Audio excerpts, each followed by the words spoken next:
ఉత్తరప్రదేశ్లోని ప్రయాగ్రాజ్లో జరుగుతున్న మహాకుంభమేళా వల్ల ఆ రాష్ట్ర ఆర్థిక వ్యవస్థకు 2 లక్షల కోట్లు సమకూరే అవకాశం ఉందని ఆర్థిక నిపుణులు అంచనా వేస్తున్నారు.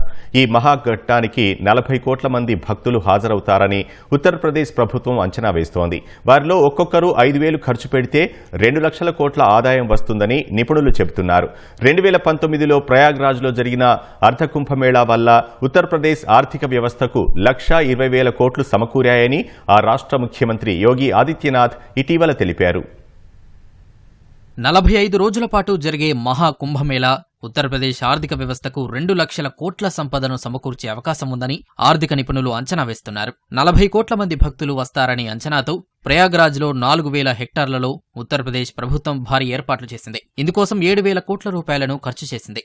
40 కోట్ల మంది భక్తుల్లో ఒక్కొక్కరు 5,000 రూపాయలు ఖర్చు చేస్తే ఉత్తరప్రదేశ్ ఆర్థిక వ్యవస్థకు 2 లక్షల కోట్లు సమకూరే అవకాశం ఉందని నిపుణులు చెబుతున్నారు. ఒక్కో భక్తుడి సగటు ఖర్చు 10,000కు కూడా చేరే అవకాశం ఉందని చెప్పారు. తద్వారా 4 లక్షల కోట్లు ఆదాయం వచ్చే అవకాశం ఉందన్నారు. మహాకుంభమేళా వల్ల ఉత్తరప్రదేశ్ జీఎస్టీపీ 1% పెరిగే అవకాశం ఉందని అంచనా వేశారు. ప్రయాగ్రాజ్లో 2019లో జరిగిన అర్ధకుంభమేళా ద్వారా యూపీ ఆర్థిక వ్యవస్థకు 1,20,000 కోట్లు సమకూరాయని ఉత్తరప్రదేశ్ ముఖ్యమంత్రి యోగి ఆదిత్యనాథ్ ఇటీవల తెలిపారు. 40 కోట్ల మంది భక్తులు వస్తారని అంచనా ఉండడంతో ఈసారి 2 లక్షల కోట్లు సమకూరే అవకాశం ఉందని చెప్పారు. 2019లో జరిగిన అర్ధ కుంభమేళాలో 24 కోట్ల మంది భక్తులు పాల్గొన్నారు.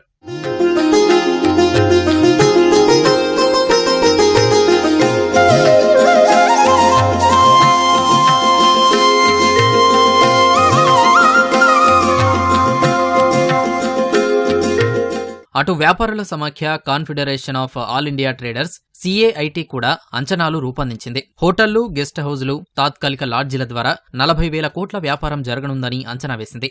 ఆహారం, పానీయాల రంగం 20,000 కోట్లను సమకూర్చే అవకాశం ఉందని తెలిపింది. పూజా సామాగ్రి సహా ఆధ్యాత్మిక పుస్తకాల ద్వారా 20,000 కోట్ల లావాదేవీలు జరగనున్నాయని పేర్కొంది. రవాణా, లాజిస్టిక్స్ సేవల ద్వారా 10,000 కోట్లు, టూరిస్ట్ గైడ్లు, ట్రావెల్ ప్యాకేజీల ద్వారా మరో 10,000 కోట్ల వ్యాపారం జరిగే అవకాశం ఉందని అంచనా వేసింది. తాత్కాలిక వైద్య శిబిరాలు, ఆయుర్వేద ఉత్పత్తులు, ఔషధాల ద్వారా మరో 3,000 కోట్లు, ప్రకటనలు, ప్రమోషన్ కార్యకలాపాల ద్వారా 10,000 కోట్ల వ్యాపారం జరిగే అవకాశం ఉందని CAIT అంచనా వేసింది.